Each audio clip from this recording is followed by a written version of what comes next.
اور اگر کوئی سمجھا بھی ہے یا اس نے ترجمے کے ساتھ پڑھا ہے تو اپنے شعور میں وہ ریئل شعور نہ لے سکا، اس ریئل شعور میں وہ انسان نے پڑھا نہیں، سمجھا نہیں، پرابلم آ گیا۔ دیکھیے ہماری کتاب ایک ہے لیکن مسالک ہیں، اور ہر ایک اپنے آپ کو سچا سمجھ رہا ہے، دوسرے کو غلط کہہ رہا ہے۔ اب یہ جو آیت مبارکہ ہے کہ اللہ جسے چاہتا ہے ہدایت دیتا ہے، جسے چاہتا ہے گمراہی دیتا ہے، جسے چاہتا ہے عزت دیتا ہے، جسے چاہتا ہے وہ ذلت دیتا ہے، اگر اس کے پیچھے کو لا نہ ہو تو پھر تو نعوذ باللہ سارا اٹیک ہی اللہ پاک پر آپ کر دیں گے۔ آپ کو کسی کو عزت نہیں ملی، ذلت ملی ہے تو کہ اللہ پاک جی میرے اختیار میں نہیں تھا سارا، آپ نے مجھے ذلت دی، میں بس میں نے کوئی نہیں سزا ہے، یہ گناہ گار بندہ ہے، تو وہ کہہ دے گا کہ اللہ پاک جی میرا تو اختیار ہی نہیں سی، اختیار تو مینوں کیوں تو آبجیکشن اٹھ جائیں گے۔ بات یہ ہوتی ہے کہ فائنل اتھارٹی اللہ پاک کی ہے، لیکن جو ارادہ کا اختیار دیا ہے، لیسا للانسان الا ما سعی، انسان کے لیے وہی کچھ ہے جس کے لیے اس نے کوشش کی۔ یہ جو بات ہے یہ بڑی سمجھنے والی ہے۔ جب ہم ان تین آیتوں کو اپنے سامنے رکھیں کہ اللہ پاک جسے چاہتا ہے اسے عزت دیتا ہے، جسے چاہتا ہے اسے ذلت دیتا ہے، حکم ہے۔ آگے اللہ پاک فرما رہے ہیں انسان کے لیے وہی کچھ ہے جس کے لیے اس نے کوشش کی۔ جب تیسری آیت مبارکہ ہے کہ اگر یونس ہمیں مچھلی کے پیٹ میں یاد نہ کرتے تو رہتے قیامت تک مچھلی کے پیٹ میں دی ہم نے نجات، ایسے نجات دیں گے ایمان والوں کو۔ اب یہ تین آیتوں کو دیکھیے کہ یونس علیہ السلام کی قسمت چینج ہوئی اور انسان کے وہی کچھ جس کے لیے اس نے کوشش کی، تو کیا سمجھ آ رہی ہے؟ اللہ پاک نے ہی آرڈر کرنا ہے، لیکن یہ چیز ایسے دیکھی جاتی ہے کہ آپ کی قسمت میں ایسے ہی فیصلہ نہیں ہوگا، دیکھا جائے گا جو لا ہیں لوح محفوظ کے وہ قوانین ایسے بنتے ہیں، اگر اے 6 گھنٹے پڑھے گا 400 نمبر، اگر اے 8 گھنٹے پڑھتا ہے تو 700 نمبر، اگر اے 10 گھنٹے پڑھتا ہے تو 800 نمبر، 900 نمبر، جتنے مرضی ہوں، اور اگر اے تھوڑے عرصہ پڑھتا ہے، تھوڑا ٹائم پڑھتا ہے تو اس کی سپلیاں آئیں گی، اگر یہ نہیں کرتا تو یہ زیادہ سپلیاں آ جائیں گی۔ اب یہ ڈپینڈ کرے گا انسان کے اوپر کہ ان میں سے کون سا آپشن چوز کرتا ہے۔ اب جو انسان آپشن چوز کرے گا اس پر فیصلہ آ جائے گا، اس پر حکم آ جائے گا۔ قرآن پاک کو جب ہم پورا پڑھتے ہیں تو اس میں بار بار اعمال کی بات آئی ہے۔ آپ جب بھی کوئی کام کرتے ہیں اس میں نیکی کا بھی اشارہ ہوتا ہے اور برائی کا بھی اشارہ ہوتا ہے۔ ڈپینڈ یہ کرتا ہے کہ آپ ان میں سے کون سا آپشن چوز کرتے ہیں، اسی کے مطابق فیصلہ آ گیا۔ اللہ پاک نے اپنی رحمت جو ہے وہ مشروط رکھی ہے۔ اپنی رحمت اللہ پاک نے کیسے مشروط رکھی ہے کہ اس کی رحمت ہمیشہ اس کے غضب کے اوپر حاوی ہے، یعنی چھوٹی چھوٹی باتوں پر اگر اللہ پاک چاہتے ہمیں سزا فوراً ہو جانی تھی، کو دیر لگتی ہے، 1 سیکنڈ بھی نہیں لگتا۔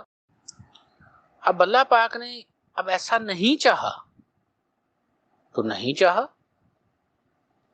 1 سیکنڈ نہ لگے انسانوں کو سزا دینے میں، دیر بھی نہیں لگتی، جتنی اس کی پاور ہے، جتنا سیٹ اپ چلتا ہے، لیکن اللہ پاک ڈیل دیتے ہیں، اس کی مرضی ہے۔ یہ کہہ دینا کہ یہ ضرور آپ کو اللہ پاک جو ہیں وہ اس پوزیشن سے گزاریں گے، ایسا نہیں ہے۔ ڈپینڈ یہ کرتا ہے کہ آپ کس پوزیشن میں آ گئے ہیں۔ یس، جب آپ اس اویکننگ پوزیشن میں آتے ہیں، جاگنا شروع کرتے ہیں، دین آپ کو ڈارک نائٹ آف سول سے گزرنا پڑتا ہے۔ ڈارک نائٹ آف سول کیا ہے کہ آپ کی جو روح ہے وہ تڑپتی ہے، وہ اپنے اس حاکمیت کو چاہتی ہے، لیکن روح کیونکہ مغلوب ہے اس شعور کے اندر، اس انسانی شعور کے اندر۔ آپ دیکھ رہے ہیں کہ آپ کو جو بھی پرابلم ہے، کبھی روح آپ کے سامنے آتی ہے کہ میں روح آ گئی ہوں، میں تیری مدد کروں گا، کبھی نہیں نہ ہوتا۔ پھر یعنی جو روح ہے وہ پابند ہو گئی آپ کے شعور کی، آپ کے ارادہ کی۔ اب آپ اس سے پازیٹیو کام لے لیں، نیگیٹو کام لے لیں، کبھی بھی آپ کو روح روکے گی نہیں۔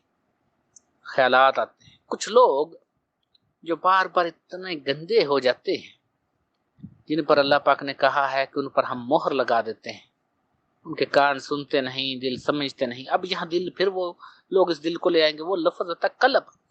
قلب کہتے ہیں سینٹر کو، درمیان کو، این پوزیشن کو. وہاں لوگ نہیں سمجھتے، پھر وہ پھر اپنی اٹکل سے لے آتے ہیں. قرآن پاک جو انسان ایسے شخص سے پڑھے جس کی سند نہ ٹوٹے اور جو مکمل اور پرفیکٹ ہو، اس کو صحیح طور پر سمجھ آتی ہے. ابھی جب کو ترجمہ بھیجا جا رہا ہوتا ہے، اس کے اوپر میں 2 کمنٹ کروں، آپ نے کہنا ہو ہم نے تو کبھی سوچا نہیں تھا یہ بات ایسے. لیکن ٹیچر کیا کرے؟ ٹیچر اس لیے ابھی اس شعور کو ایکسپلین نہیں کرتا، اس کی وضاحت نہیں کرتا کہ آپ لوگ سمجھ نہیں سکتے. اور آلریڈی آپ کو پتا ہے کہ 5000 میں سے 40 اراؤنڈ اباؤٹ یہ جو ریشو بنتی ہے 1.3% کی بنتی ہے. 1.3%. دیکھیے اتنے بندوں میں سے جسٹ اتنے باشعور انسان، تو باقی کدھر گئے؟ یہ چیز ہے دیکھنے والی. یہ جو ہمیں جو آزمایا جاتا ہے ایسے نہیں ہے کہ ہمیں کو اللہ پاک بے یار مددگار چھوڑتا. نو، سوال ہی پیدا نہیں ہوتا. پرابلم کیا ہے کہ جب روحانی بندہ کو اپنی روحانی کفیات بیچتا ہے یا لکھتا ہے، اس میں پھر پرابلم آ جاتا ہے. اللہ جب آپ کو توفیق دے گا، جب آپ اس نور کے میدانوں میں دیکھیں گے، یہ جو ابھی آپ لوگوں کی کانشیسلی لڑائی ہو رہی ہے، کروں نہیں کروں. شروع میں آپ لوگ آئے، مجھے نہیں پتا آپ کا کیا کنسپٹ تھا کہ ہم ایسے کریں گے کرسی اڑ جائے گی، ایسے کریں گے وہ ہو جائے گا. لیکن ہو کیا رہا ہے؟ ابھی اب لوگ کو دردیں شروع ہو جاتی ہیں، انرجی موومنٹ شروع ہوتی ہے. وہ درد بیسکلی کیا ہے؟ آج آپ لوگوں کو وضاحت کر رہا ہوں. صرف وہ درد اس لیے ہوتا ہے کہ جب انرجی اٹھتی ہے، وہاں جو سٹیپس ہیں شیطان کے، انرجی ان کو صاف کرتی. اب وہ جگہ جب جیسے خالی ہو جاتی ہے، وہ ہمیں پین ہوتا ہے. جو ہمارے سیلز ریورس پوزیشن میں چلے گئے ہیں، ہماری ان سوچوں بچاروں سے، جیسا کہ آپ نے کل ایک دیکھا ہے وہ میسج اسٹوڈنٹ کا کہ وہ پریشان رہی. اب وہ پریشانیاں گھوم رہے ہیں ان پریشانیوں میں گھوم رہے ہیں.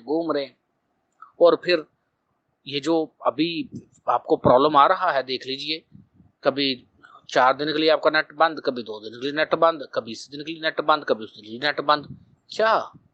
کیوں؟